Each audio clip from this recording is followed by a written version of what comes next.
It's very interesting because audio, even AM, FM radio is having a resurgence, but ways people are listening has definitely changed. So I would say our big brands are really leaning into using audio, terrestrial and streaming and podcasting, brands like P&G and Home Depot.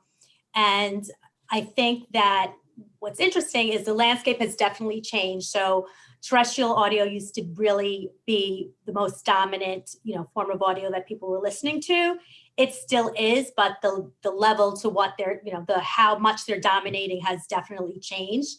And I think that, when we look at it, we look at AM, FM radio, streaming, and podcasting all working together, that they're complementary and really shouldn't necessarily be standalone. So terrestrial radio, the benefit of it is, mass reach at really efficient pricing. And then when you layer on digital audio, you are getting a little, incremental reach to that, but also more precise targeting, more real-time metrics. And then moving to podcasting, there's really not reach, there's not scale because there's so many podcasts, like 900,000 podcasts or so at last count. So that's really more for branding and connectivity. So I think all three of them work together as part of a client's audio strategy. And I think that's what we try to recommend.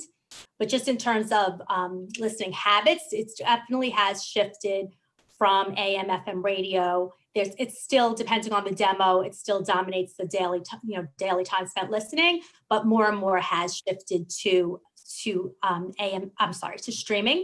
And podcast is starting to grow, is seeing a steady growth as we go along. It's not, the share is nowhere near what AM, FM is or even digital, but it's still growing. And what about devices and where people are listening? That's changed quite a lot. How does that impact the opportunities for brands to invest? Sure. If we're talking about, so for AM, FM radio, it was, hit. The ratings took a hit with the pandemic, I would say, because people listen when they're commuting, when they're driving, and now with stay-at-home orders, and a lot of people have not gone back to work yet. The ratings for AM, FM are down. But in reverse, streaming has, at first, when the pandemic first started, listening was down for streaming and podcasting as well. But then people found different ways to listen.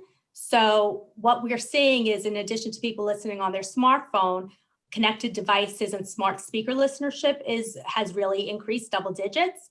And even in the AM, FM sphere of listening, about 10% of listening overall to AM, FM content is now to the streams of the terrestrial stations. So it doesn't sound like a lot, but it's grown. It was probably like 4 or 5%. So over this course of the pandemic, that has definitely expanded as people are looking to find their favorite DJs while they're working from home, or they're listening, or they're looking for news.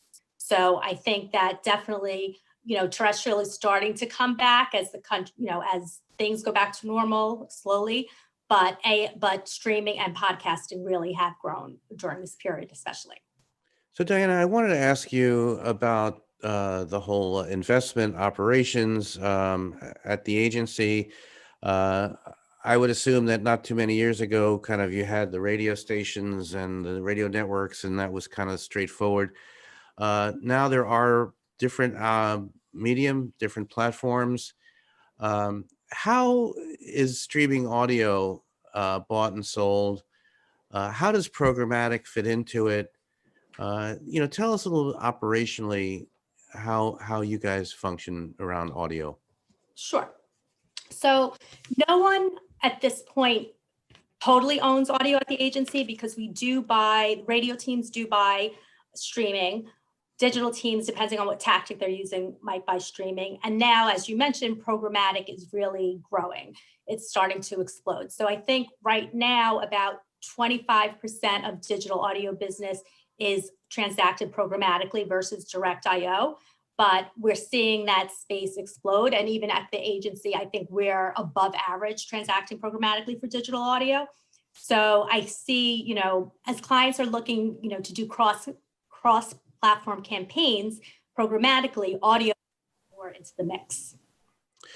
Also digital provides an opportunity for targeting. So I wanted to ask about what clients are asking targeting wise. Are they looking for basic demographic, or are they looking for advanced audio targeting? And on the advanced audio targeting, how do you go about that? So I think demo really is just table stakes right now, except for, there's a handful of clients who are very sensitive around privacy issues and using any third-party data. So they, stick to demo, but most clients are asking to, at minimum, use third-party audiences to reach the target. And more clients want to use their own first-party data in order to target audiences. So I think that, a buy that's done that's using digital audio strictly for reach may just rely on demo, but even those clients are moving to add at least a mixture of some demo targeting with advanced targeting tactics with it. Diane, I wanted to ask you about there's big changes afoot with the iPhone in particular, the deprecation of the identifier. How will that affect the industry? What are your clients asking, and what are you advising? Right. I think, that's going to affect publishers and marketers. It's going to have a big impact. But I think in terms of digital audio and streaming, we're advising that the clients are going to have to rely more on their first party data, which, customers opt in to give them that data. And we're also going to have to lean more into the publisher's first party data. So we'll lean more into streaming services that require to register to be logged in, and they opt in to listen. So from that, they can get data, demo, where someone's listening, what device they're listening on. And then on top of that, we're really going to lean on the publishers to rebuild like their DMPs and find ways that they can third-party target and still be in compliance with all the recent privacy acts that have been passed and are coming out. And lastly, I think another thing about technology that we're going to rely on the vendors for is we're going to kind of go back in some sense where we have to more contextual targeting, but contextual targeting on steroids. So we would really be expecting the vendors to be able to build out capabilities where they can just take content and context, but really make it more accurate and use that for targeting as well. So a lot relies on the vendors and what they can build out and refine. But other than that, right now we're recommending to use first party data and to work with publishers that have first party data. Diane, I wanted to ask about where things are going in 2021 in terms of scale, in terms of investment, what some big trends you're expecting. Why don't you fill us in? Sure. I do expect that audio investments are going to continue with like the CPG brands. And I'm talking about terrestrial audio right now. The CPG brands leaned in heavily to terrestrial audio, insurance leans in heavily, and pharma is coming into the category in a big way. So in terrestrial. In streaming audio, I think most verticals are involved in the medium. It just depends on what they're using streaming for. So like a CPG might use it more for media mix modeling, that it does well and it performs well in that, and for brand lift. Whereas a QSR or retail might use streaming audio because you could do visitation lift and visitations and location tracking with like ninth decimal or placed or something like that. So, and then there's other advertisers like categories like financial would use streaming audio because of the targeting capabilities, because they're trying to reach a certain audience. So that's one thing. I see investment continuing into audio. I see for fourth quarter of this year, streaming had an incredible, considering the marketplace and that, the market was down for terrestrial. Streaming really, the marketplace finished about 15% up. Some of it was driven by politicals, but even aside from politicals, the market was really healthy.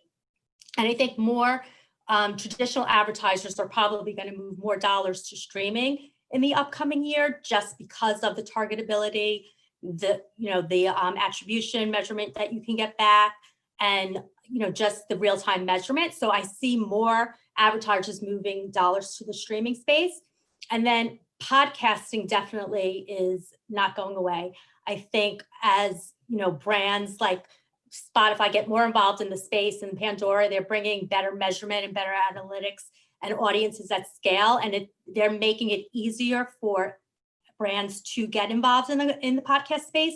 I think advertising and podcasting is only going to continue to grow as brands see the value and the connection it could bring to the audiences that they're trying to reach.